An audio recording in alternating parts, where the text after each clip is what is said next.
Seja bem-vindo a mais um OláCast, esse programa que está no Olá Joinville, em todas as páginas do Instagram, no YouTube, no TikTok, no Orkut, no Mirk, seja onde for. Escreveu Olá Joinville e você vai chegar na gente. Então seja bem-vindo a mais um programa muito especial. Hoje, mais uma vez, sem a presença de Vander Luiz, que decidiu ficar rico do que ser nosso amigo, né, cara? Trabalha pra cacete. Então, Vander, você faz muita falta por aqui, meu amigo. Volta, pelo amor de Deus. Essa voz de veludo, né? Eu queria que ele falasse o meu nome no domingo à noite, né? No domingo de manhã ali, né, cara? No mínimo aqueles prêmios de 2 pila ali da Trimania já ajuda, né, Vini? Muito. Mas seja bem-vindo, programa especialíssimo hoje, porque hoje nós temos um convidado muito mais, com um cabelo que nós estávamos falando assim, muito mais penteado que o nosso, né, cara? Um visual de primeira linha, né? Mas muito mais do que isso, um cara muito mais politizado que a gente. Vini, bem-vindo. Oi, gente, e hoje nós vamos conversar com uma pessoa que eu conheço há alguns anos, bem antes dessa história política, se bem que ele nasceu meio no meio político, né? A gente sabe. A gente já fez curso junto, depois a gente vai falar. E hoje com vocês, ele que não gosta de ser chamado de senhor, hein? É o Matheus Cadorim, representante de Joinville na Assembleia Legislativa de Santa Catarina. Seja bem-vindo. Obrigado pelo convite. Obrigado aí a todos que estão assistindo a gente. Que bom, cara. Vamos bater um papo aí. E vocês desde já, parabéns, né? Parabéns por tudo que estão fazendo, virando referência. Precisava mesmo de um meio que fosse... Unanimidade é ruim, né? Mas que fosse consolidado como de respeito na cidade, que pudesse trazer as pessoas aqui para falar, para bater um papo e falar algumas verdades aí que está precisando mesmo. Então, sim. Parabéns. E é importante dizer, né, cara? A política nós temos sempre restrições, dificuldades em fazer algumas coisas. Nós já tivemos aqui o ex-deputado Rodrigo Coelho, estamos aqui o Matheus Cadorim, e qualquer político que quiser participar do nosso podcast está aberto, embora nós tenhamos bastante similaridades, especialmente Matheus e eu, por sermos do partido, né? Aqui é um espaço aberto, democrático, para todo mundo poder conversar, e você é um representante oficial da nossa cidade, né?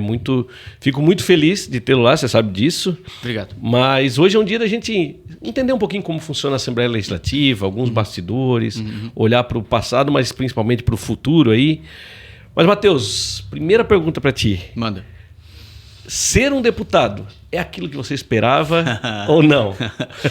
Eu sabia o que ia encontrar, né? A gente já, como o Vini disse, a gente já convive com política há bastante tempo.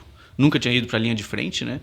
Mas, então, a gente já sabia mais ou menos o que encontrar. Agora, a realidade, viver aquela realidade é completamente diferente. Porque a pressão é imediata, né? Instantânea. Desde o momento da eleição até os primeiros passos lá dentro, você sente que entrou num ambiente agora que tem muito do que dizem, do que falam da política é verdade mesmo. Mas também muito do que a gente acha que é possível fazer também é verdade. Só que não é simples, né? Você tem uma série de desafios para enfrentar, muito ego, né? Muito ego envolvido o tempo inteiro. Eu brinco que é tipo um concurso de Miss diário. Então tá todo mundo tentando tirar a coroa um do outro, assim, né? Mas existe muita coisa boa também, existe muita parceria, existe muita gente inteligente lá dentro.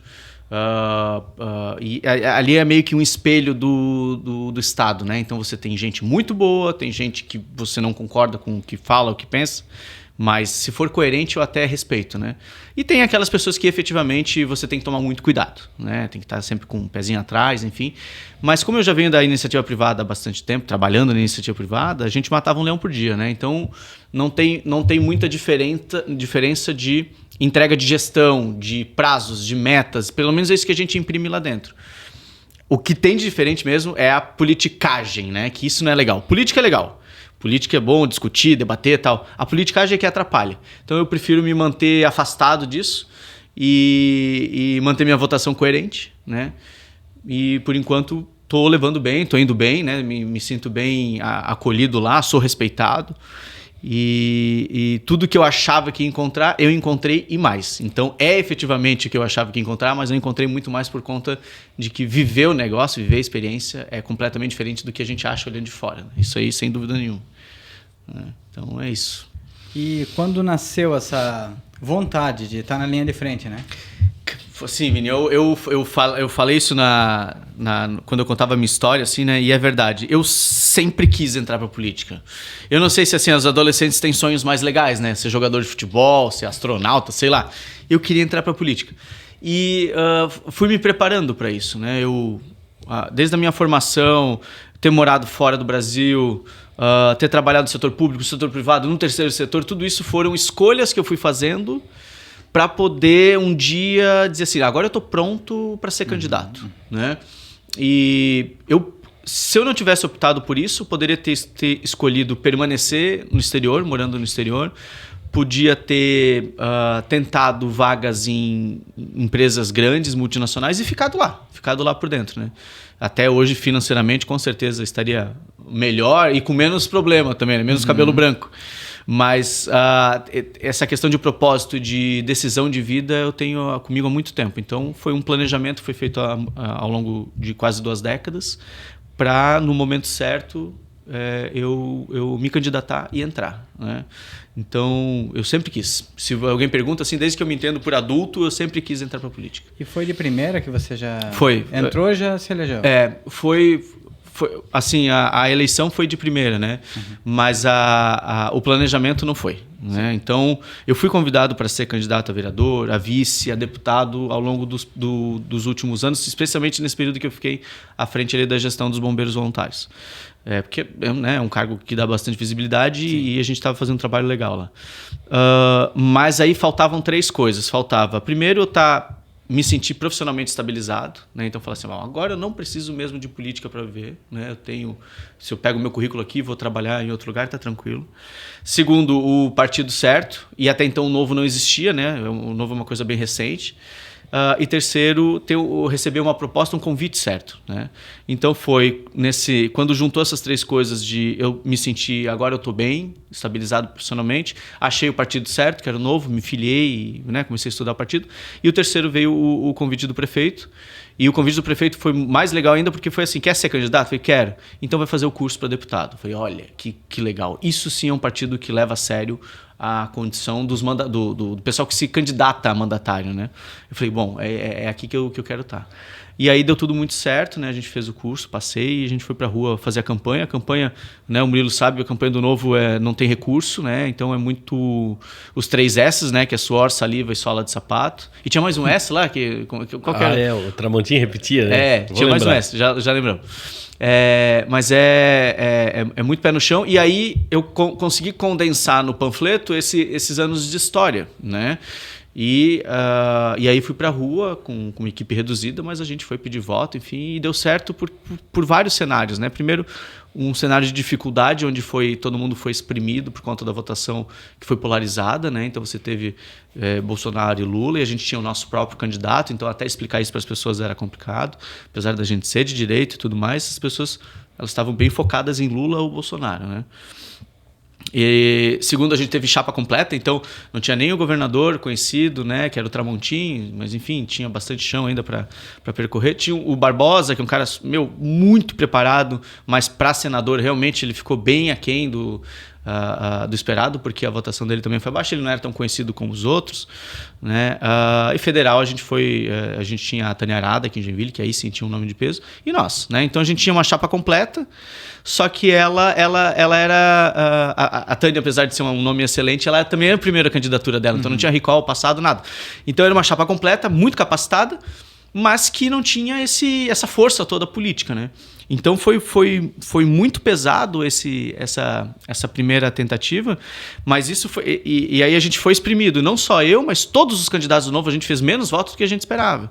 E aí eu consegui entrar com uma votação menor, né? Eu consegui a 40ª cadeira, que é a última, mas em compensação também a gente, por tá exprimido ali e falando para um público específico, a gente conseguiu entrar.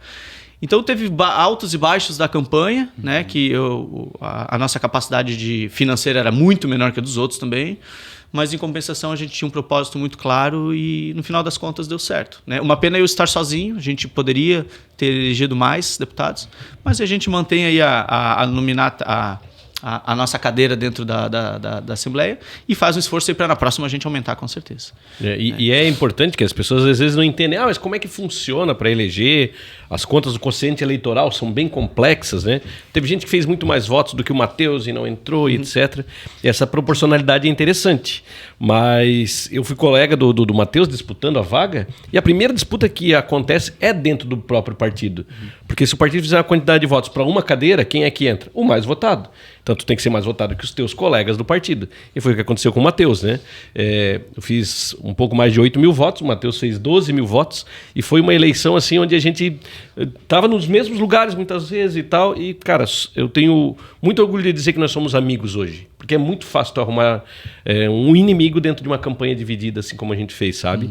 E claro que lá dentro a gente de vez em quando disputava um ou outro espaço, um ou outro apoiador, isso é natural. Mas tem a maturidade que nós dentro do Partido Novo temos, de saber que o projeto é maior do que as pessoas, é muito legal, né, Matheus? É muito legal. Mas uma coisa que tem uma característica muito legal do Matheus, que eu vi ao longo da jornada, e cada vez mais isso parece que está se acentuando, é a capacidade que tu tem de ouvir alguém falar alguma coisa e no próximo discurso tu já consegue adaptar aquilo na tua fala. Tu tem tu consegue captar as ideias e colocar isso dentro do teu discurso com facilidade. Isso tu acha que é por conta do teu trabalho com startups e tudo isso de prestar atenção no cenário como um todo? Eu acho que é um misto de tudo, né? Eu sempre gostei muito de comunicação. Então, só fazendo o meu pitch né, que eu falo sempre de formação. Eu sou formado em Relações Internacionais, tenho MBA em Gestão Empresarial. Eu morei fora do Brasil bastante tempo por conta dessa formação. Então, foi 1 ano na Nova Zelândia, 4 anos na Ásia, né? Fiquei sediado na China e visitando todos os países ali para desenvolver fornecedores. Depois eu voltei para o Brasil, fui gestor de desenvolvimento econômico de Joinville, de Jaraguá do Sul, me especializei em tecnologia, sou startupeiro, né, e virei head de aceleração de startups, e depois fui convidado para ser gestor dos bombeiros voluntários. No meio do caminho aí, eu fui apresentador de TV, fui radialista da Jovem Pan aqui em Joinville também, sempre gostei dessa parte de comunicação.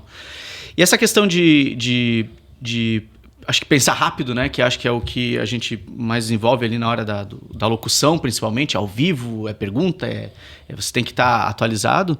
E aí até entre os cursos que a gente fez, Vini, juntos lá, que nos exercitaram a estar atento ao que está acontecendo e já absorver aquilo para você já usar imediatamente ou guardar para o futuro, né? Desde gravar o nome das pessoas, que é algo que as pessoas têm dificuldade hoje. A gente tem exercícios que eu olho, a gente se cumprimenta, e aí eu já faço um exercício mental aqui para nunca mais esquecer teu nome. E isso, politicamente, é bem importante, né?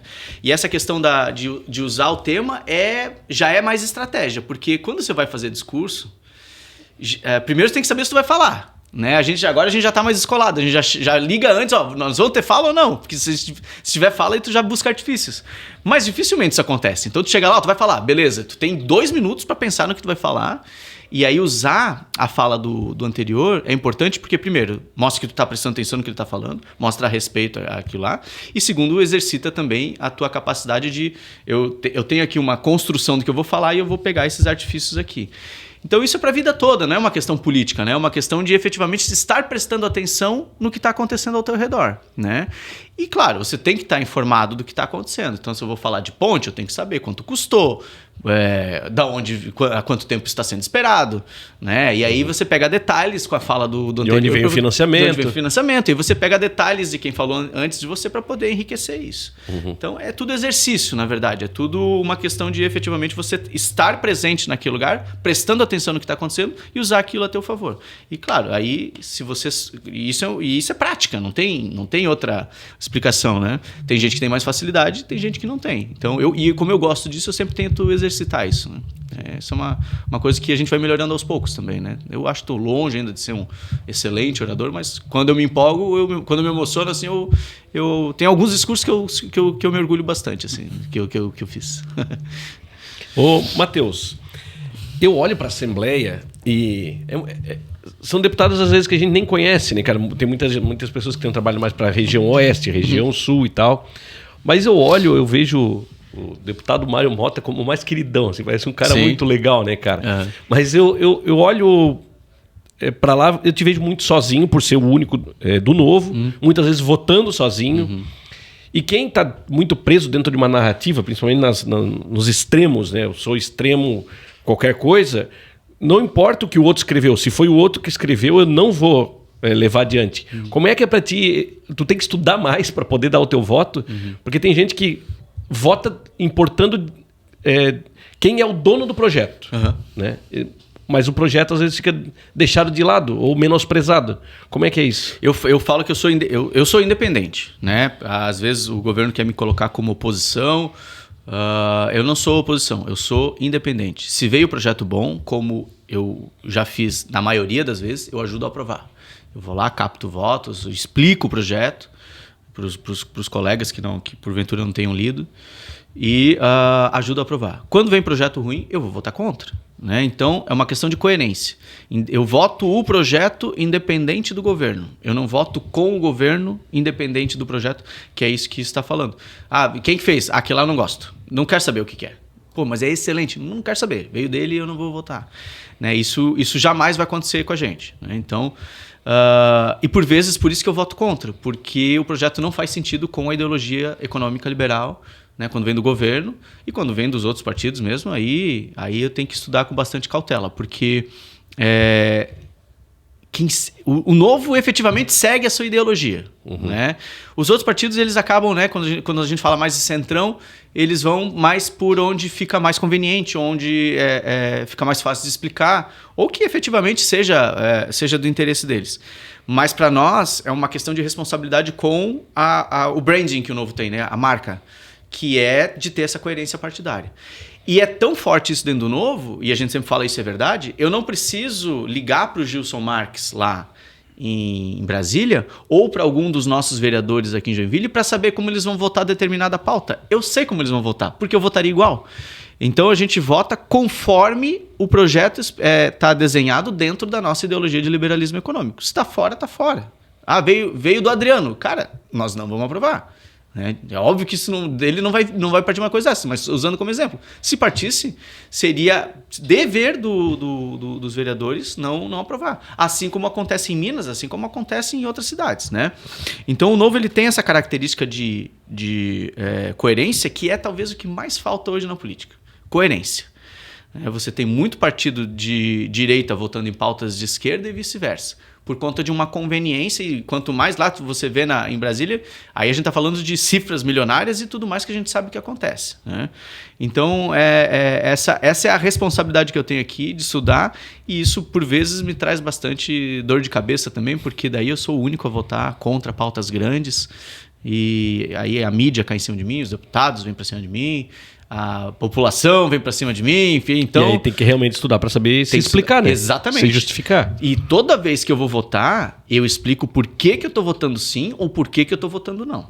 Porque é muito fácil dizer, tu é contra tal pessoa. Não sou. Eu tô aqui, ó, eu tô votando contra por causa disso aqui. Se você tirar esse artigo do projeto, eu voto a favor. Não vamos tirar, então eu vou votar contra. Não faz sentido. Né? Mas se tirasse, eu votava. Não tem nada a ver com essa pessoa, tem a ver com o projeto. E talvez seja isso a nossa maior missão ali hoje como deputado. É mostrar que efetivamente dá para fazer algo com coerência e que as pessoas não precisam ter medo de votar conforme a sua ideologia partidária, conforme aquilo que ela foi eleita para representar.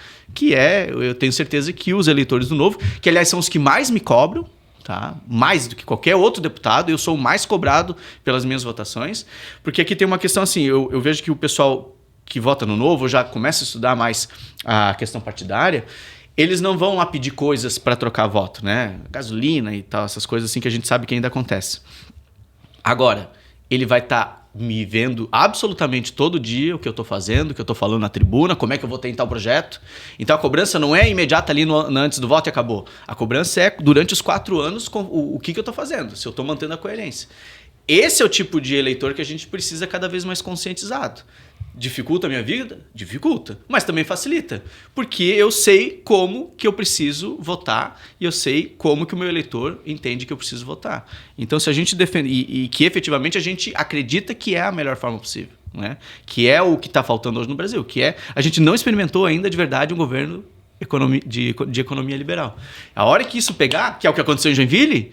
Aí a gente vai ter essa aprovação gigantesca. É o que está acontecendo em Ascurra. Né? É o que todas as outras cidades que elegerem prefeito do novo no Brasil esse ano vão começar a experimentar.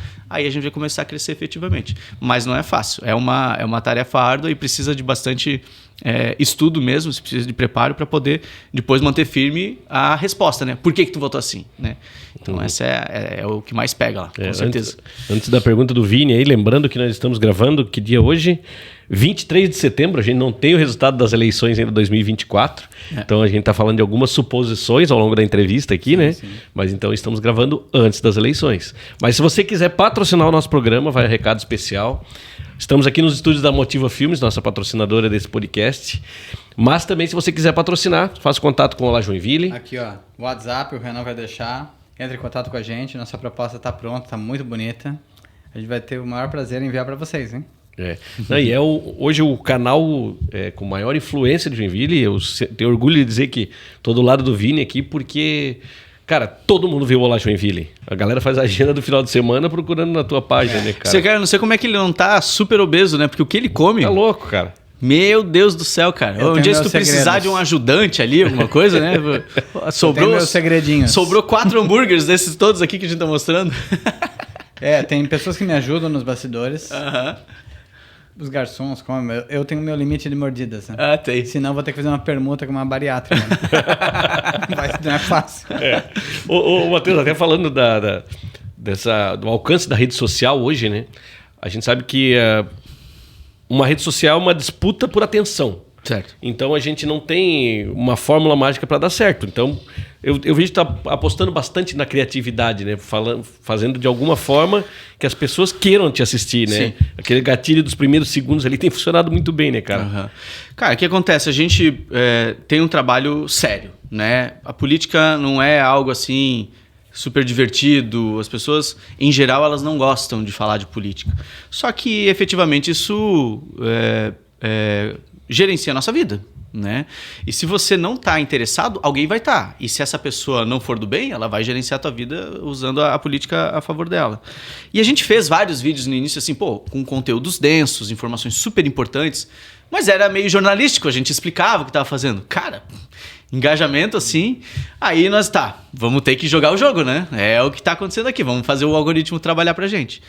E aí a gente, através do processo seletivo, contratou uma baita de uma equipe, então eu tenho o melhor assessor de imprensa da casa é meu, o melhor designer da casa eu digo da Assembleia, né? Tá lá com a gente, e a gente tem pessoas que estão o tempo inteiro buscando fontes de, seja memes, seja trends, enfim, para a gente poder adaptar esse assunto, que continua sendo assunto sério e denso, para uma linguagem mais leve, mais...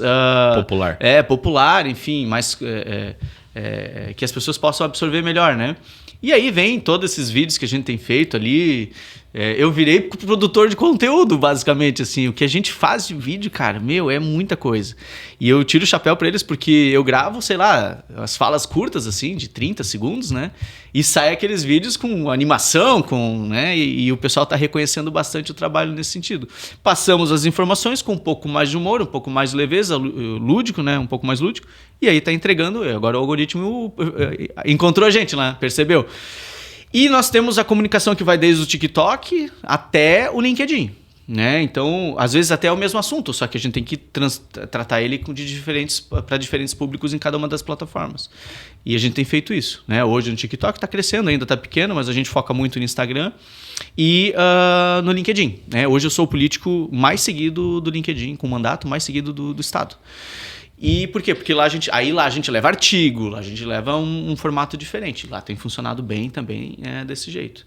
E aí a gente vai atingindo todos esses públicos, a gente tem métricas de alcance e tal, virou efetivamente uma casa de produção ali de informação para que as pessoas possam perceber o nosso trabalho e aí começar a seguir a gente e efetivamente lá na frente considerar votar na gente. É isso que a gente tem feito. Que a gente vê que as redes sociais, as pessoas entram para se entreter, né? Às vezes tem aquele conteúdo um pouco mais maçante, realmente a pessoa não vai querer ficar naquele vídeo, vai pular. A tendência é essa, né?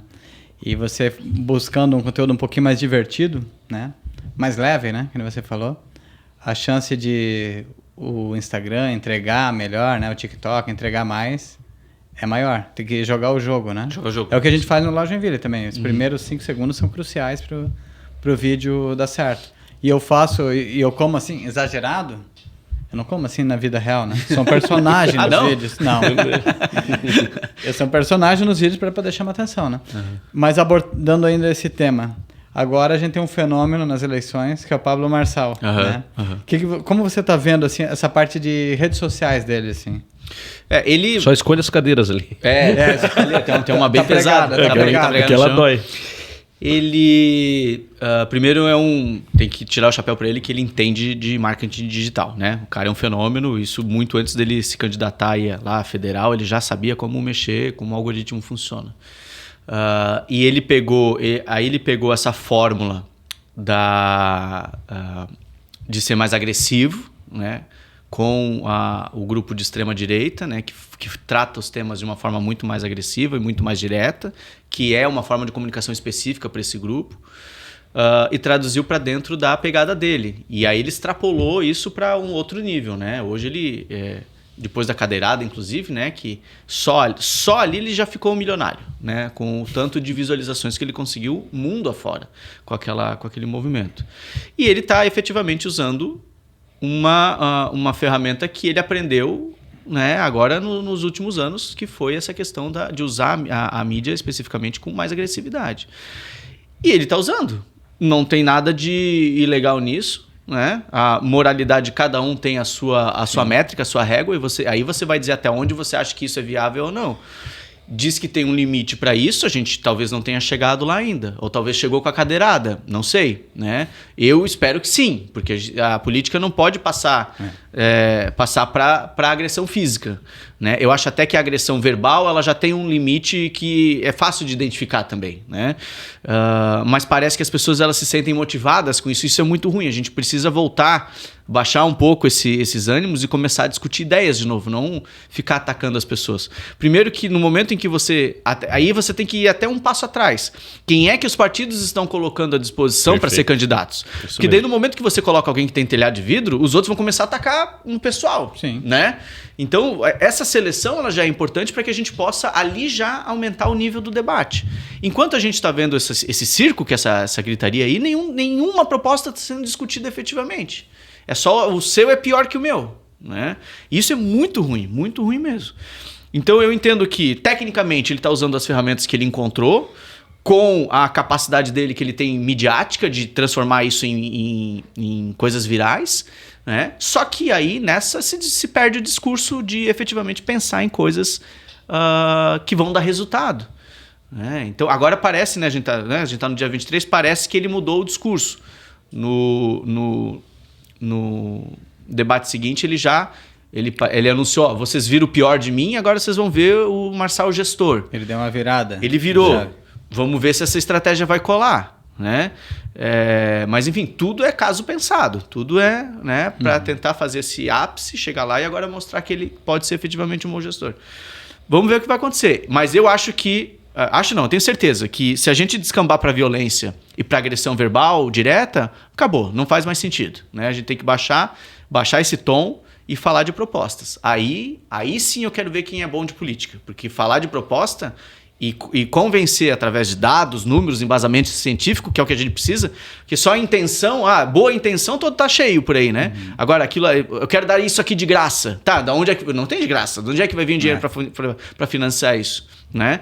Enquanto a gente não chegar num consenso aí de começar a debater política com um jeito consistente, com números, dados, de novo, com embasamento científico, a gente vai se perder num pão e circo aí que, cara, se continuar assim, se for pior do que isso, aí a gente descamba quase para começar uma guerra civil nas ruas, né? Das pessoas começarem a brigar efetivamente. Não posso ver alguém com uma cor de bandeira diferente que eu já vou fechar o pau.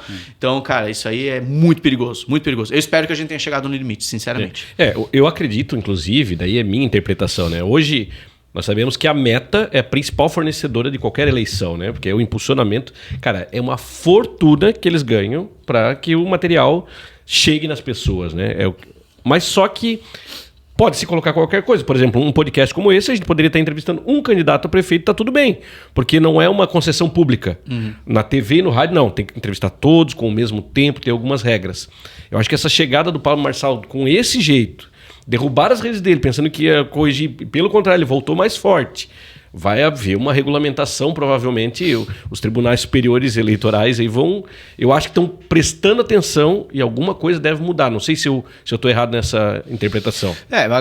Enfim, quanto mais regulamentação a gente tiver nisso, pior vai ficando, né? Sim. A gente pode... O que a gente já tem visto muito, né? Um movimento ditatorial mesmo, de STF e tudo mais, bloqueando a conta dele, né, do Marçal, por exemplo, que é um absurdo você bloquear uma conta de rede social. Só que daí ele, muito tecnicamente, do jeito que ele sabe fazer, ele criou uma nova conta que está dando muito mais resultado do que a anterior. Sim. Então ele reverteu o processo, né? Nisso ele é muito inteligente nesse sentido.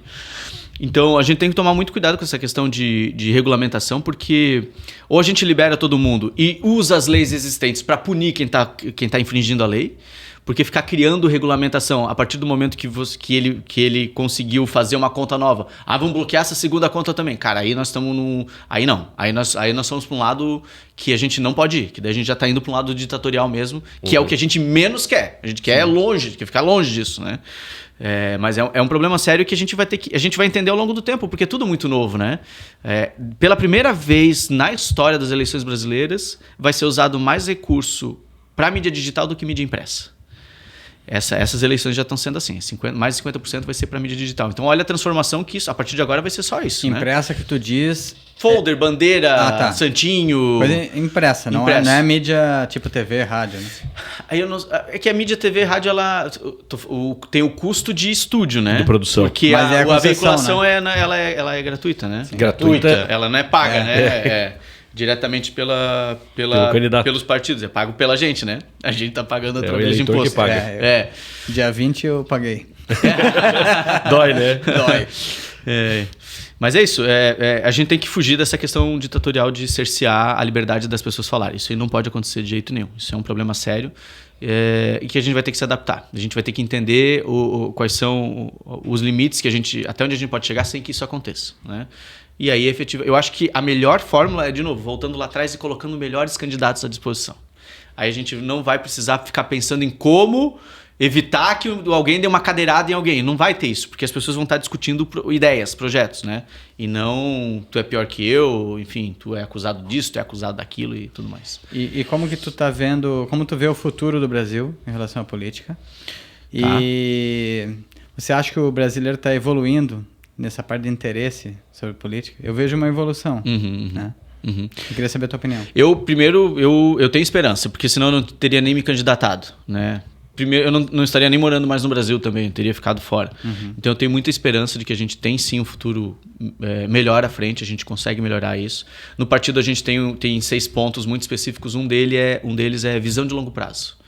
A gente sabe que nada do que a gente for fazer vai dar resultado nessa próxima eleição imediatamente, né? Não é algo que vai acontecer agora. Só que a gente sabe que nós somos tijolinhos que vão ser base para uma grande escada que lá na frente alguém que é um bebê hoje vai chegar lá em cima e vai dizer: agora eu consigo fazer alguma coisa diferente porque teve uma legião de pessoas que ajudou a construir essa escada até aqui. Então, primeiro, eu tenho bastante esperança, sim. E a outra o que é? Sobre o brasileiro. Sobre o brasileiro. Né? Com certeza ele já está mais ciente politicamente, né? Houve efetivamente a ascensão da direita, né? Até então ninguém se declarava muito de direita, e agora já está bem claro quem que é de direita, quem que é de esquerda. Então isso também ajudou as pessoas a se conscientizarem de que existem espectros da política que você precisa entender o que cada um prega e migrar, obviamente, para aquele que faz mais sentido, que no caso é a direita, né? Que é o que vai na nossa concepção, melhorar efetivamente a vida das pessoas. Então, com certeza, o brasileiro está mais ciente disso. O que ele precisa de mais informação, né? E buscar fontes confiáveis também, porque essa é outra coisa que é um câncer aí político, né? Os grupos de WhatsApp que compartilham qualquer besteira. Então, isso é um problema também que a gente vai, ao longo do tempo, com a visão de longo prazo que a gente prega, que vai melhorar. Por enquanto, a gente tem um longo caminho à frente ainda. Não adianta só falar de política, tem que entender de política, né? E isso, talvez, ainda a gente está engatinhando, mas já está bem melhor. Até pouco tempo, Eu escutava muitas pessoas falarem assim, as pessoas sabem os 11 jogadores da seleção brasileira, mas não sabem o nome de um ministro. Hoje não se sabe os jogadores da seleção brasileira mais, né? Mas sabe o ministro do STF, os ministros do governo federal. Então, as pessoas estão prestando mais atenção, né? Infelizmente, tem gente que leva isso de uma forma muito odiosa, né, cara? Em qualquer churrasco de família, Natal, às vezes é uma guerra, porque as pessoas pensam diferente, tem que aprender a se respeitar um pouco mais e tá tudo certo. Mas hoje as pessoas discutem até concordando, às vezes. As duas pessoas pensam, votam da mesma forma, mas conseguem brigar. Então a política tem que ser um pouquinho mais pacificada, né?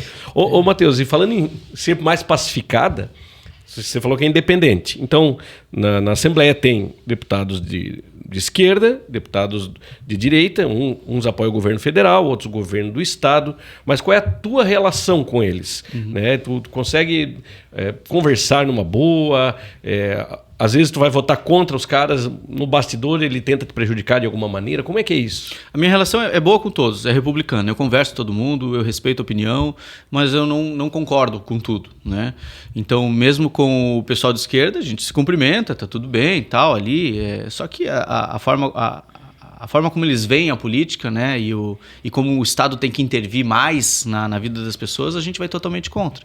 Então eu deixei isso bem claro desde o início, desde a nossa primeira reunião, assim, eu deixei claro que eu era do Novo, eu sou de Joinville, eu sou empresário, e eu tô aqui para discutir as propostas. Se a gente concordar, vamos avançar. Se a gente não concordar, vamos discutir aqui, que quem tiver o melhor argumento vence, né? E desde esse início, então, deixando bem claro o meu posicionamento, eu nunca tive nenhum problema com ninguém lá dentro, né? Toda vez que há uma votação contrária específica, é muito comum ir avisar o outro deputado, eu vou votar contra esse teu projeto por causa disso, né? Até tinha um colega meu que fez um projeto para obrigar a ter o álcool gel nos mercados agora. Ele fez um projeto de lei para obrigar todo mundo a ter o álcool gel. Começa com obrigar, já estava ruim, né? E aí eu falei pro cara assim, eu concordo que tem que ter álcool gel, é importante, mas eu não concordo em obrigar, tá? Então, o local tem que se adaptar a isso, e o consumidor que vê que aquele local não está preocupado com a saúde do consumidor, ele vai no vizinho, né, onde tem álcool gel. Então, eu não vou votar contra por causa disso. Não é porque eu não concordo com álcool gel nos lugares, eu não concordo em obrigar as pessoas. Beleza? Beleza. Votei contra, sabe? Explicando os motivos, né, deixando bem claro que não é uma coisa pessoal, não tem nenhum problema lá dentro. E outra coisa que tem que ser muito claro lá, que eu percebi, é o seguinte: é sim, é sim. É não, é não. Não vai dizer uma coisa e ir lá votar outra no microfone. Aí tu se ferrou. Porque não tem contrato ali.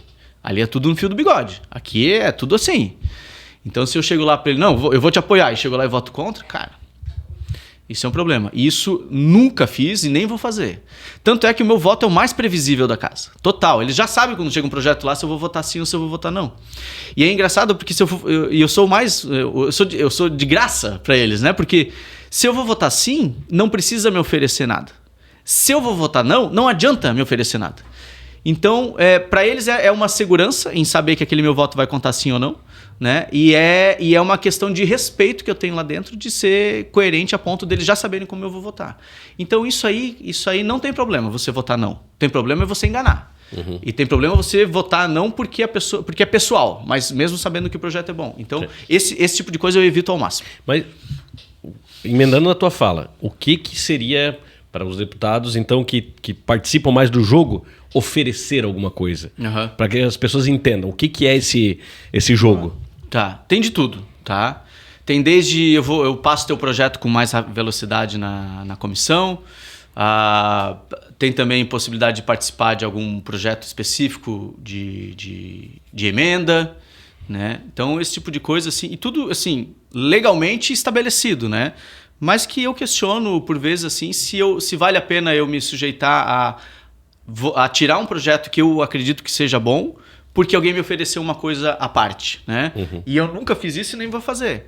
Então, já perdi projeto, já perdi recurso por conta disso. Por conta de dizer assim, não, eu não vou fazer isso, eu vou votar desse jeito, ou eu não vou tirar esse projeto. Se vocês acham que eu estou errado, vocês derrubam o meu projeto e vamos jogar o jogo aqui dentro das 4 linhas, né? Conforme diz a Constituição. Então eu tenho me preservado bastante nesse sentido. Assim, o principal de tudo, assim, que talvez eu mais sinta dificuldade é que eu sou efetivamente meio sozinho, né? Quando eu estou junto com um determinado projeto, eu faço parte do grupo. Quando eu não estou, eu fico isolado, né? E por vezes isso tem me deixado bem, como eu digo, independente lá dentro, sozinho mesmo, né? Mas não é nada assim que eu não consiga driblar, porque para mim o mais importante hoje é dormir com a cabeça tranquila no travesseiro. Eu fiz o que eu acho que está certo, segui os conceitos da minha ideologia, não aceitei nenhum tipo de proposta ou insinuação que fosse só, e estou tranquilo. Então toco o barco assim, se isso vai gerar fruto lá na frente, ok, se não gerar também está ok, eu estou fazendo a minha parte aqui de mantendo essa tradição do Partido Novo de coerência política. É isso. E hoje, quais que são tuas principais bandeiras ali que você levanta em termos do que Santa Catarina precisa, né? Estamos falando do Estado hoje, né? Eu sempre levanto a bandeira assim como principal da inovação. Por conta da minha formação, né, aí com rede de aceleração de startups e tudo mais, eu me coloquei desde o início como alguém que vai defender essa pauta. Sempre teve defensor da saúde, da segurança, da educação, do esporte, enfim. Mas da inovação, da tecnologia, não. E, Santa Catarina é um estado tecnológico, é inovador. Sim. E aí eu, por conta da minha formação e tudo mais, me coloquei à disposição como ser esse cara.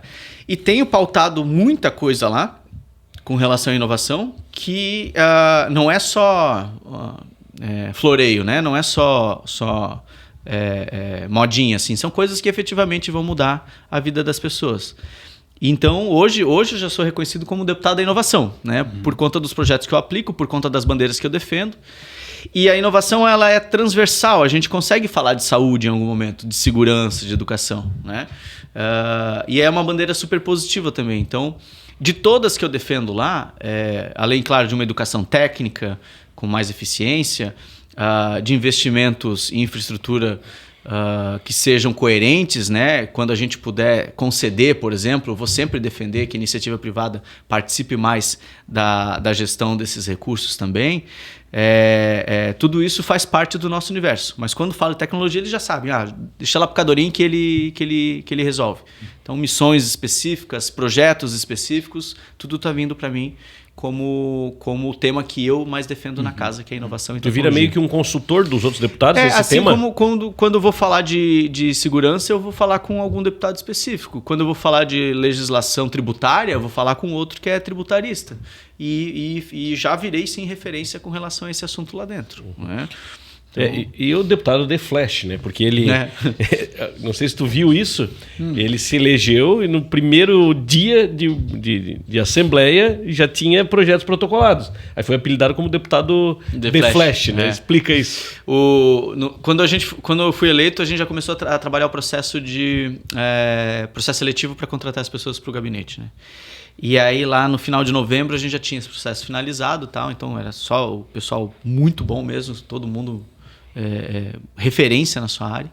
E a gente já começou a trabalhar projetos. O que a gente já pode fazer? O que a gente já pode apresentar? E aí nós definimos 5 bandeiras fortes lá que a gente tinha, que é justamente a liberdade econômica e inovação, os bombeiros voluntários, que era uma pauta específica minha, e alguns outros projetos que estavam ali quicando, né? Só na linha do pênalti ali. 45 minutos depois da posse, nós protocolamos, que é via sistema eletrônico lá, né? Os projetos. Então nós já protocolamos eles lá.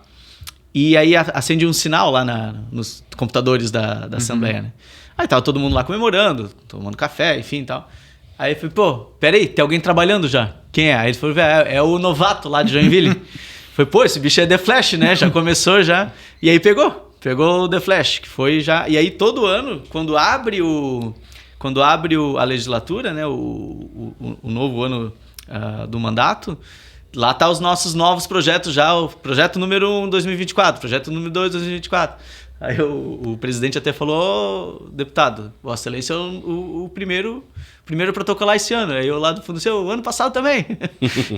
e agora em 25 também vai ser a mesma coisa. Esse virou um branding, então, como a gente tava falando ali. Não é... A gente não tá lá na porta do negócio esperando abrir, né? Mas eu não vi ninguém se esforçar para fazer isso de Mas de é cara, significativo, assim, né? claro. Eu acho que é até para marcar território mesmo, né? Para mostrar que a gente...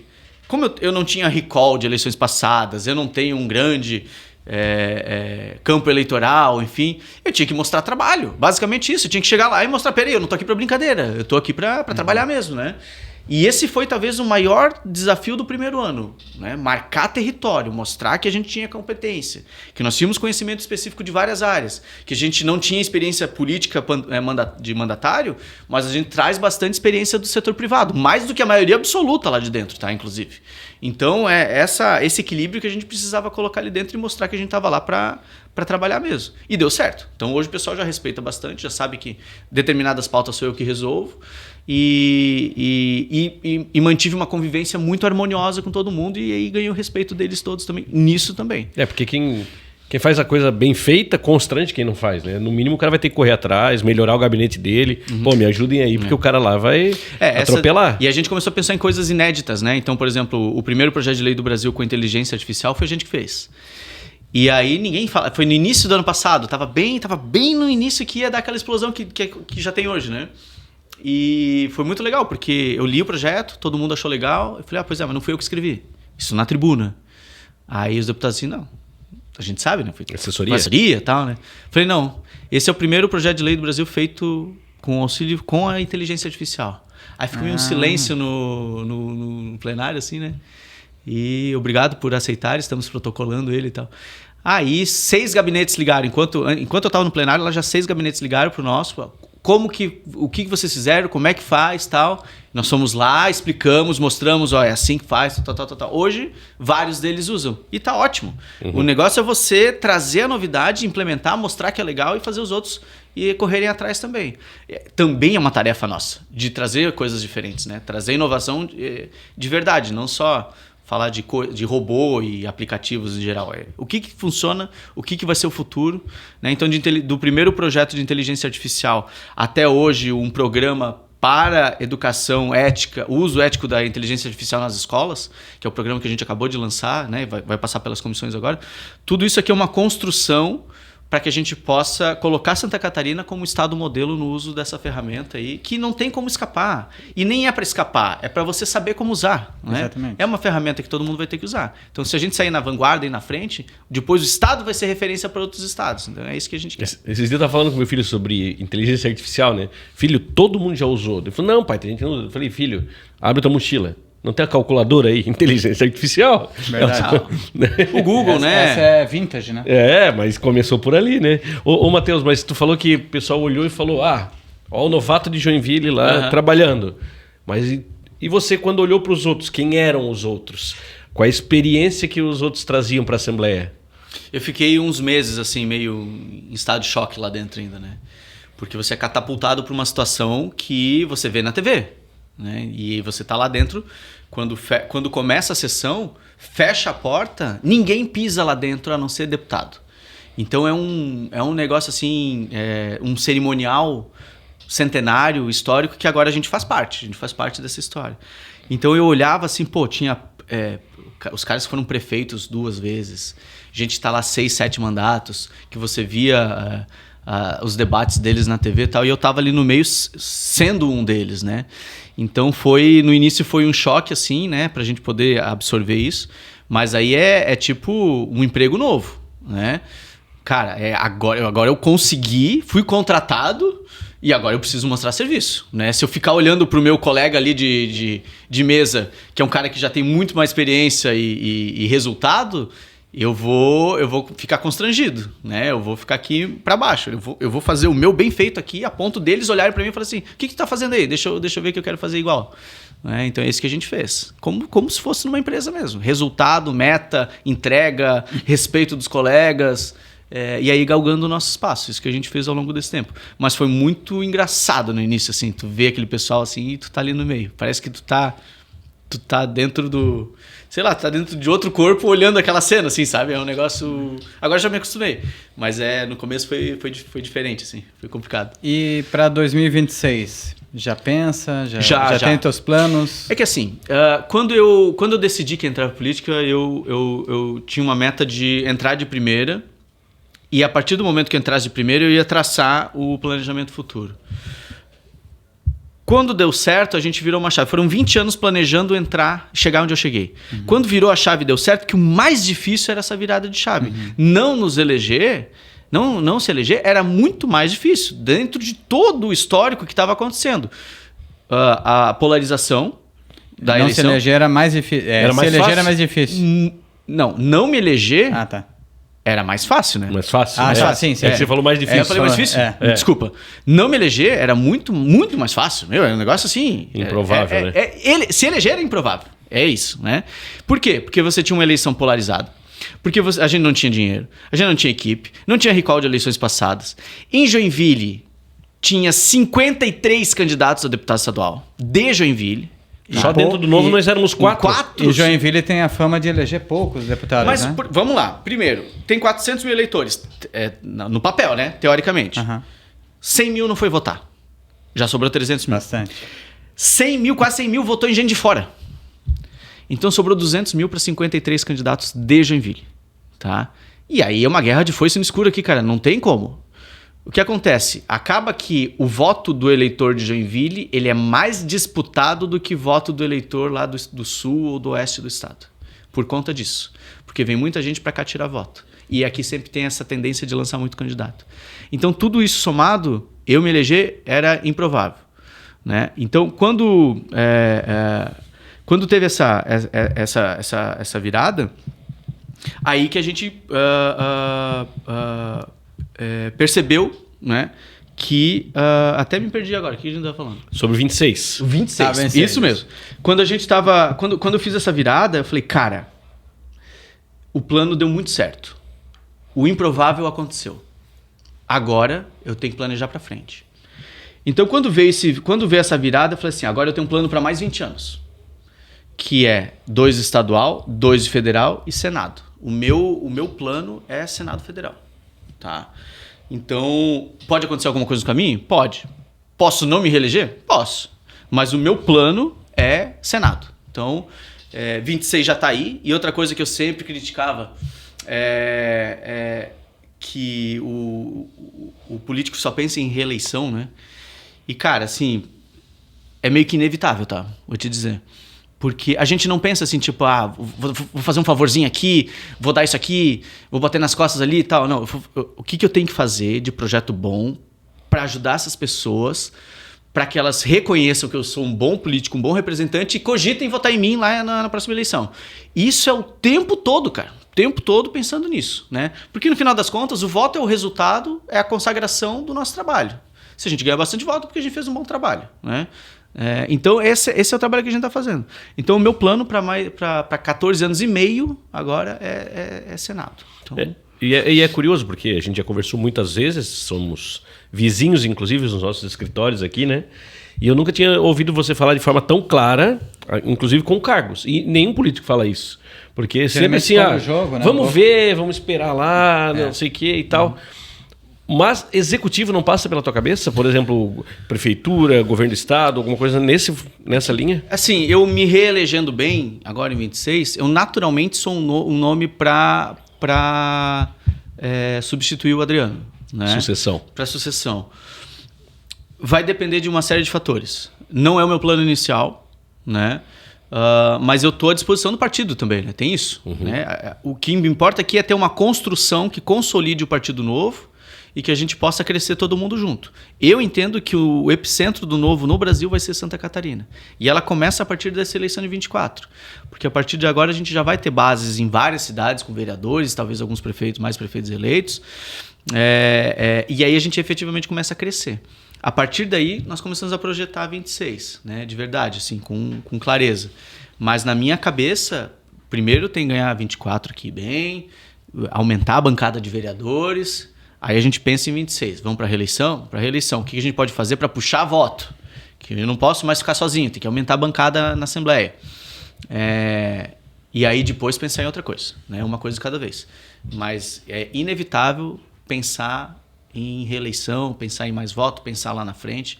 Só que aí, de novo, visão de longo prazo. Né? A gente tem que pensar o que nós vamos fazer lá na frente e quais são os passos, os planejamentos para a gente chegar até lá. E isso vai passar por 24, sem dúvida nenhuma. Agora talvez eu te coloque numa saia justa, mas vamos lá. Tá. Estamos aqui para isso. Já me colocou em algumas aqui, tu nem percebeu. Mas tá tudo certo. Tá tudo certo, vamos embora. Com relação a Adriano Silva. Certo? Eu tenho a convicção da eleição dele, Joinville está mostrando isso com pesquisas, etc. Se você fosse escrever o futuro do Adriano, político, como que tu enxerga isso? Como é que os próximos passos tal qual tu escreveu a tua timeline, como você faria dele? Eu acho que ele não tem... seria um desperdício ele encerrar a carreira dele com o segundo mandato em Joinville, né?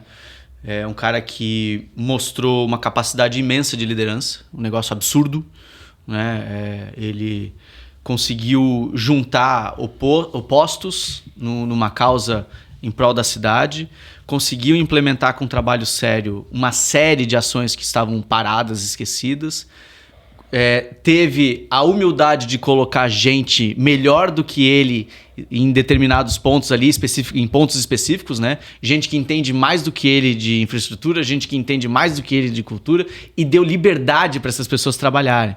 Então, isso aí é uma coisa que dificilmente você encontra nas outras gestões. Você sempre pega uns caras que são menor que tu, porque daí tu pode mandar, tu toma a decisão final. Ele não, cara. Falou, você é o especialista nesse assunto. Vem aqui e me convença de que que isso aqui é a melhor coisa para fazer, a gente faz.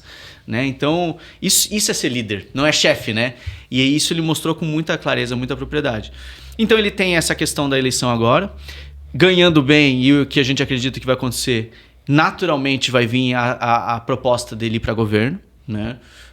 E aí, cara, sinceramente, é uma decisão pessoal dele, né? Tem essas opções. Ele pode ir a governo, ele pode ir a Senado, ele pode terminar o mandato dele e rodar 2 anos o Estado e depois se candidatar a outra coisa. Então ele tem essas opções que é ele, com a família dele, que vai ter essa clareza maior. Eu não sei se ele, assim como eu pensava há muito tempo, entrar para a política, mas eu acho que a partir de agora ele não pode mais pensar em sair. E agora ele não tem mais esse direito, digamos assim, né? Ele para nós aqui é uma referência e a gente tá dentro, a gente tá próximo. Então, sinceramente, ele é menor pra gente do que ele é de verdade. Quando as pessoas de fora... Eu tô rodando o estado. Cara, tu não tem noção do que essas pessoas acham dele. Assim, é um negócio assim... A gente sabe que ele mas a gente tá próximo. Sim. Não, então é mais cotidiano, mais rotineiro. As pessoas de fora, assim, é um negócio absurdo. E não é só Santa Catarina, não, tá? Não. Tô falando do Brasil, assim. Ele é referência nacional já. E por isso que eu acho que ele não pode mais pensar em sair da vida pública. Enquanto a população estiver votando nele, enquanto ele for sendo eleito, ele precisa permanecer. Pelo bem da história política mesmo. Acho que agora nós começamos a criar a enraizar o novo em Santa Catarina, que vai se expandir para outros estados, que é... Com certeza, a solução para o futuro do Brasil não estou falando do Partido Novo especificamente, mas da ideologia do liberalismo econômico, que quem estiver aplicando isso vai estar no caminho certo. Só que hoje quem defende isso com mais propriedade somos nós. Hoje a realidade dessa questão é o Partido Novo. Se surgir um partido melhor lá na frente, que defenda as mesmas bandeiras, beleza. Mas hoje é o Partido Novo. Então, por isso tudo, o Adriano hoje como uma grande referência, é um cara que tem que planejar o futuro político dele. Ele não pode planejar terminar a gestão em Joinville e abandonar. Isso não pode mais. E nós vamos estar ali torcendo para que ele continue. Imagina, né? Imagina. Porque ele, com certeza, é uma meta, né? Uma meta para nós todos, principalmente de liderança. Eu acho que isso eu vejo muito nele, né? Nessa questão de ser referência, das pessoas gostarem legitimamente dele olhar no olho da pessoa, explicar por que ele vai fazer aquilo ou por que ele não vai fazer aquilo e ser verdadeiro, ser coerente com as pautas dele. E trabalhar, né? O cara trabalha que é uma máquina, o bicho não para, cara, não para. Impressionante, assim, a energia que aquele cara tem. E tomara que ele tenha muitos e muitos anos aí liderando a gente. Eu vi uma coisa que eu não tinha visto em Joinville, né? Talvez na época do Luiz Henrique, né? A gente via isso. Mas eu vi pessoas me abordando na rua. Tu conhece o Adriano? Já falamos algumas vezes, né? Eu amo ele. Imagina, tem fã-clube, né? Mas agora eu vou te fazer uma pergunta difícil. Tá bom. Se prepare. A oposição está batendo bastante com essa situação das coligações, né? Certo. Que é algo novo, né?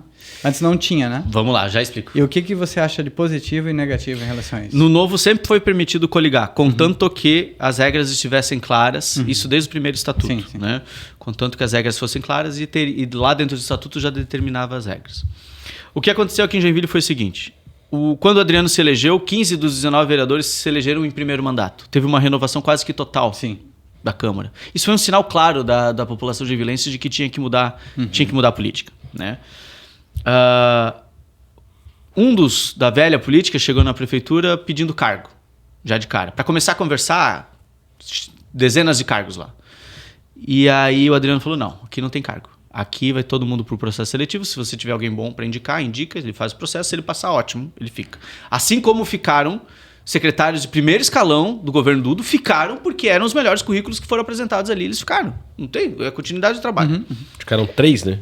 Pois é, saúde, que era super importante. Saúde, fazenda e gestão de pessoas. Então, só para ter uma noção, né, do quão transparente foi a questão mesmo. Eu não passei no... Reprovado. Eu não passei no processo seletivo. Eu fiz para secretário da CEPUD. E entrou o Marcel, que é um cara espetacular. Eu falei, esse processo está certo. O Marcel... Tu concordou daí? Concordei. Tem mais capacidade que eu hoje de gerir ali a pauta. Eu ia mais para desenvolvimento econômico e inovação. Ele foi mais para planejamento urbano, que era o que o Adriano precisava ali naquele momento. E aí ele chamou os vereadores e falou o seguinte: ninguém aqui vai ter cargo. Agora, quais são as prioridades que vocês têm nos bairros de vocês? Trago aqui, a gente vai ver dentro das possibilidades da prefeitura o que a gente pode fazer para ajudar vocês com essas questões. E eles fizeram. Trouxeram as prioridades do bairro, a prefeitura, dentro do organograma ali de gestão financeira, começou a fazer as entregas, né? Então, UPA, asfalto, quadra, enfim, iluminação, as melhorias que aquela comunidade precisava, que o vereador trouxe. E aí o vereador foi junto com o prefeito entregar. Então, cara, já era uma obrigação da prefeitura, ela ia ter que fazer aquilo mesmo.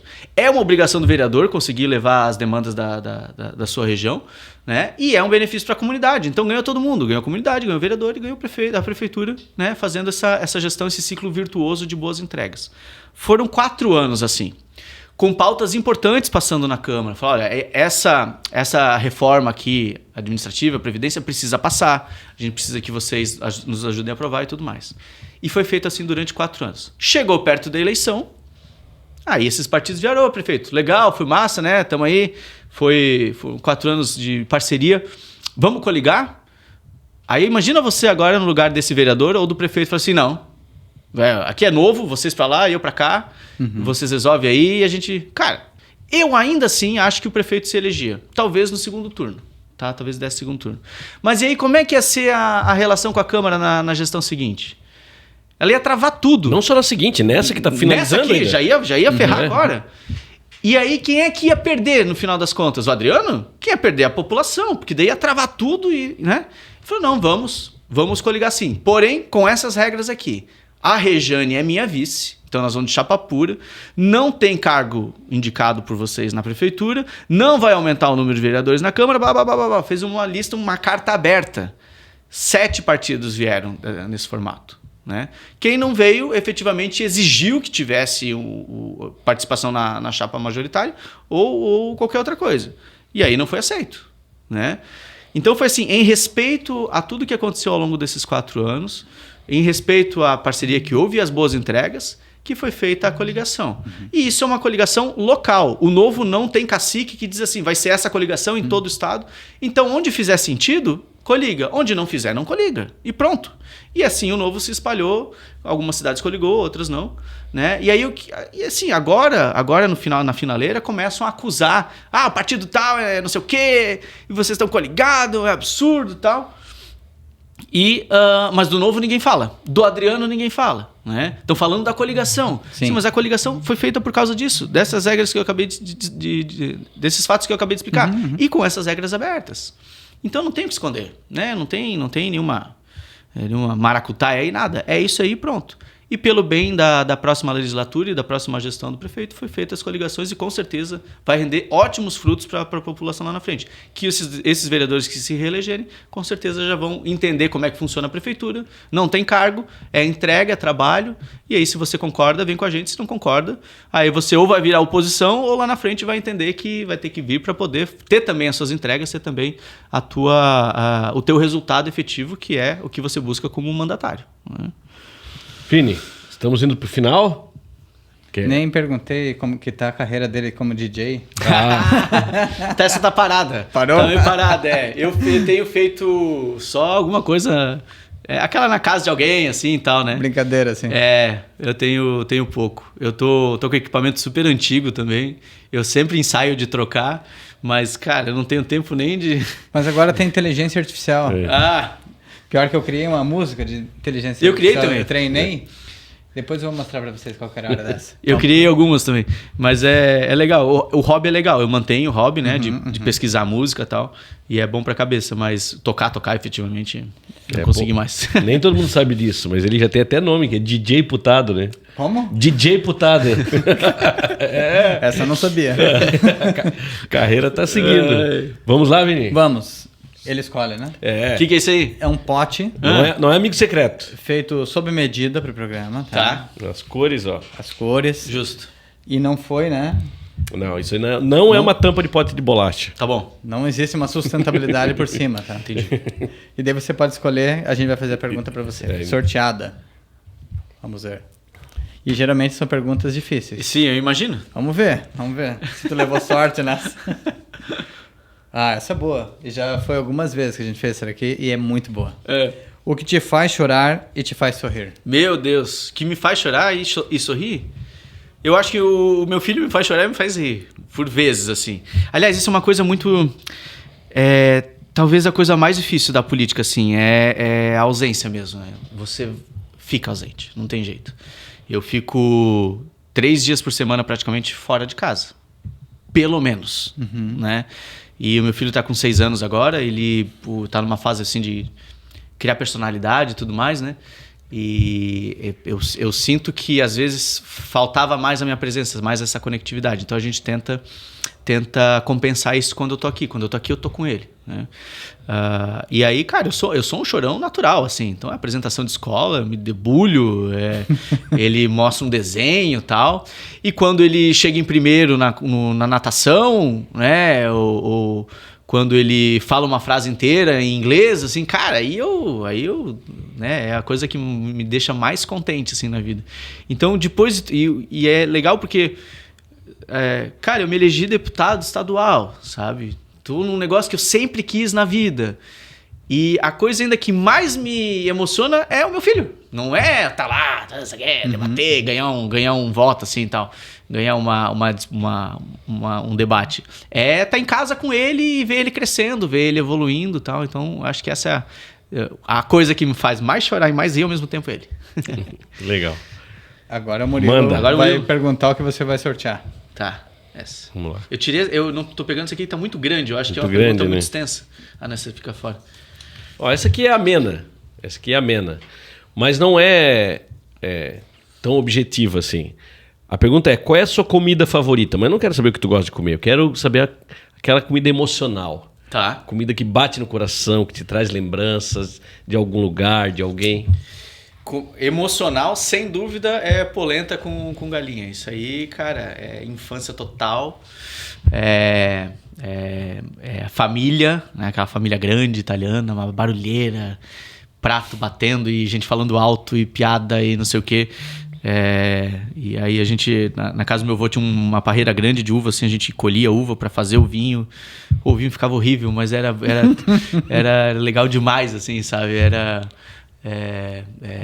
Essa lembrança de família junto, assim, tá cada vez mais distante. E eu vejo assim, eu tenho primos da minha idade que agora a gente passava todo o Natal juntos. Faz uns 10 anos que eu não vejo, né? E as coisas elas começam a se separar, né?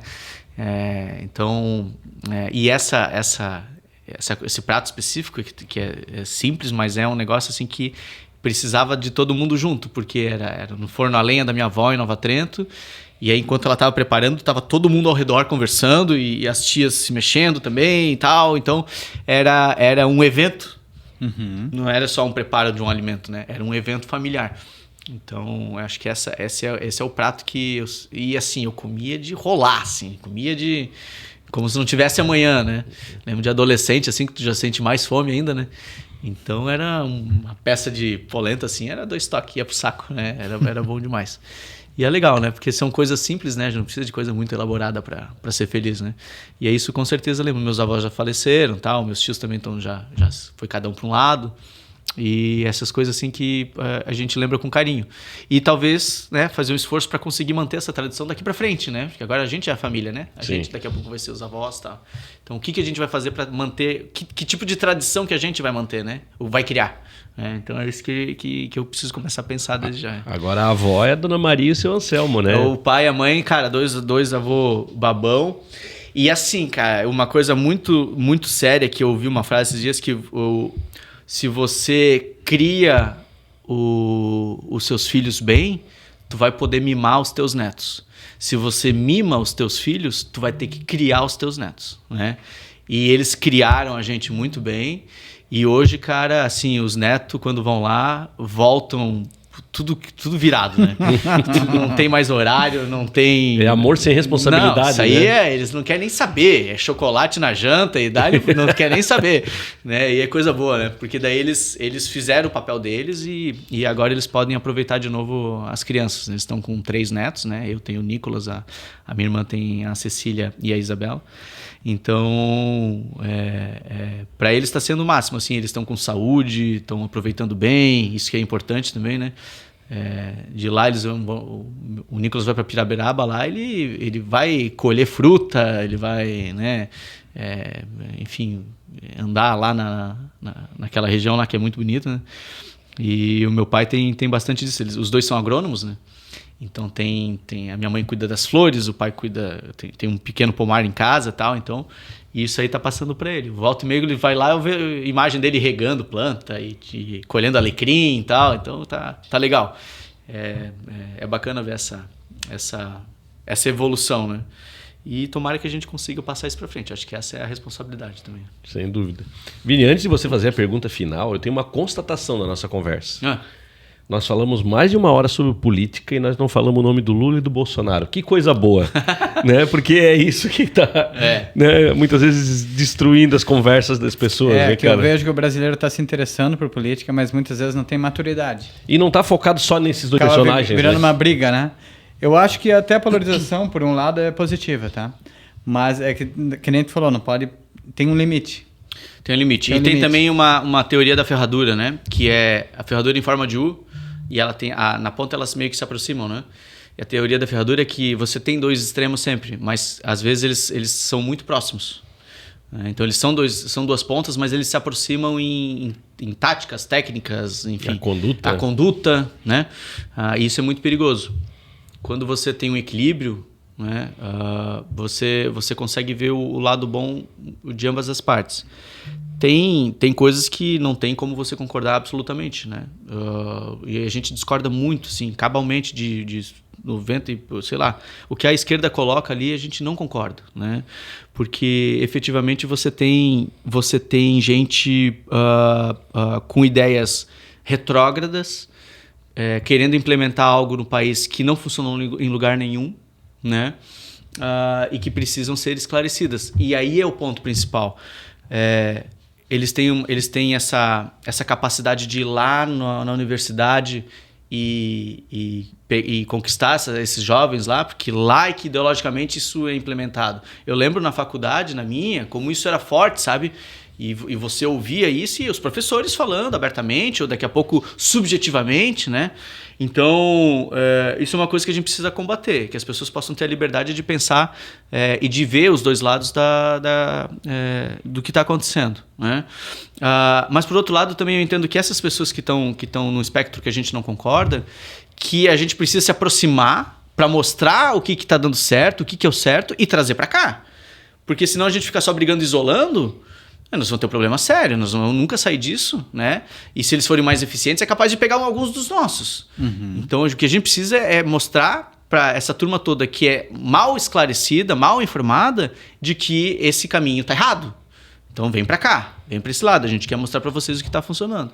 E aí, talvez, essa questão da polarização é o que mais pega. As pessoas não conversam. Elas só brigam, só fecham o pau, né? E aí não querem saber. E em algum momento isso vai ter que dar uma acalmada para a gente poder... Enquanto isso acontecer, isso é bom para os extremos, né? Isso, um se alimenta do outro, né? Enquanto isso estiver acontecendo, quem tiver ali mais sensato, querendo efetivamente produzir alguma coisa, vai ter dificuldade. Vai ter bastante dificuldade. Não, assim, discordo completamente da visão, mas a pessoa que se mostra no debate de São Paulo mais estudiosa, mais preparada é a Tabata Amaral. Inteligente, preparada, estudou em Harvard. Só que eu discordo completamente da ideologia dela. Então, politicamente, eu não gosto dela, mas ela se mostra uma pessoa inteligente. Assim como a Marina do Novo. Extremamente inteligente, capacitada, trabalhou no governo federal, mas elas não vão ter chance, porque a eleição está em outro extremo, né, cara? Então, a cadeira de prefeito nunca foi tão disputada, literalmente, né? É verdade, é verdade. Mas, Vini, partimos para a nossa última pergunta. É o padrão, assim? A última pergunta? É. Tá, vamos ver. E é uma pergunta difícil também. Sim. Imagina. Talvez a mais difícil. É baseado no que a gente conversou, né? Quem é o Matheus Cadorim? Ah, pronto. Lá vem. Ai, ai. Que nem a Marília Gabriela, né? Matheus Cadorim Por Matheus Cadorim. Cara, eu sempre fui um rapaz extrovertido, né? Eu nunca fui assim tímido e tal, mas eu sempre fui muito cuidadoso com o que eu queria, com o que eu pensava, em expor isso, né? A partir do momento que eu entendi que o meu melhor amigo nesse sentido seria ser uma pessoa organizada, estudada, tudo começou a ser mais fácil na minha vida. E eu sempre me preparei muito, eu sempre fui o mais inexperiente, o mais jovem, o menos votado nos grandes cargos que eu ocupei. E eu tive que usar essas oportunidades de ser subjugado a meu favor. Porque enquanto as pessoas não estão prestando atenção em mim, eu estou trabalhando, eu estou entregando. E aí quando elas perceberem já é tarde demais. Eu já alcancei o status que eu estava buscando. E isso eu tenho usado na minha vida inteira. Sempre tive oportunidades, agarrei todas elas que eu pude, para fazer o melhor que eu pude, para entregar um bom serviço, para ser reconhecido, que eu acho que é isso que é o que mais me atrai hoje, ser reconhecido pelo que eu fiz, né? E quando eu entrei agora também como o menos votado, o mais inexperiente da Assembleia, eu falei, eu tenho aqui uma oportunidade de ouro, ninguém vai prestar atenção em mim no início, agora é a hora de acelerar. E a gente fez isso, né? Então, tudo isso que eu vim galgando ao longo dos anos, pensando em um dia entrar para a política, foi um planejamento do Matheus mesmo, né? De uma meta de vida. Um dia eu vou fazer parte de gestão pública, eu vou colocar essa minha vontade em prática. E vim trabalhando isso de forma organizada, de forma paciente, né? 20 anos, é difícil alguém esperar 20 anos para uma coisa acontecer. E agora eu vou usar tudo isso que eu aprendi para me manter, para continuar nesse caminho, para continuar entregando, para continuar sendo reconhecido e para pegar aquela questão do extrovertido mais responsável, né, sem ser todo muito exposto, mas usar isso a meu favor para eu poder mostrar quem que é o Matheus de verdade, que é o cara que quer entregar muito mais do que já fez, muito mais mesmo. Eu sei que eu tenho um longo caminho pela frente, eu tenho humildade para isso, mas eu também tenho ambição, né? E enquanto as pessoas enquanto elas perderem tempo me subjugando, eu vou estar ganhando tempo entregando o resultado e fazendo com que as pessoas reconheçam o meu trabalho. Então, esse é Matheus Cadorim, nosso entrevistado do LaCast dessa semana. Se você quiser patrocinar, ajudar o nosso programa, fique à vontade. Nós precisamos de apoio para que esse programa fique de pé, sempre com entrevistas com pessoas interessantes, inteligentes, histórias para contar, conteúdo para compartilhar. Então é a sua marca, aliada a pessoas e histórias muito positivas, né, Vini? Tô até preocupado. O Wander faz quantos programas que não vem, né? Pois é. O cachê dele é alto, gente. Vamos ajudar. Então, muito obrigado, Bruna, que veio acompanhar o deputado aqui. Renan, muito obrigado mais uma vez. Mas especialmente você, deputado. Muito obrigado pelo seu tempo. Sei que, principalmente em tempos de campanha política, o tempo é uma coisa rara, né? E você continua atuando também como deputado. Obrigado pela amizade, por toda essa trajetória compartilhada. E conte sempre com esse programa e conosco, certo, Vini? Isso aí. Obrigado. Parabéns de novo, com certeza é sucesso e vocês vão crescer muito mais mesmo. E, de novo, ficar aberto aí, se você precisar de ajuda para comer, o que sobrar daquelas comilanças todas, eu tô... Preciso de ajuda sempre. Eu não sei porque ele não traz para o programa. Pois é, isso é uma coisa que pode melhorar aqui, né? Então, ó, teus clientes, ó, A gente chamou esses dias o Fabiano do Sereia Lanches. E ele não trouxe um X-salada pra gente, não. nem um X-galinha. Ou o X-Strogonoff, famosíssimo, Tem né? que levar o podcast para lá, aí Tem não que tem levar, escapatória. É uma opção. É. Certo, gente? Até a próxima semana, então, com mais um OláCast. Valeu!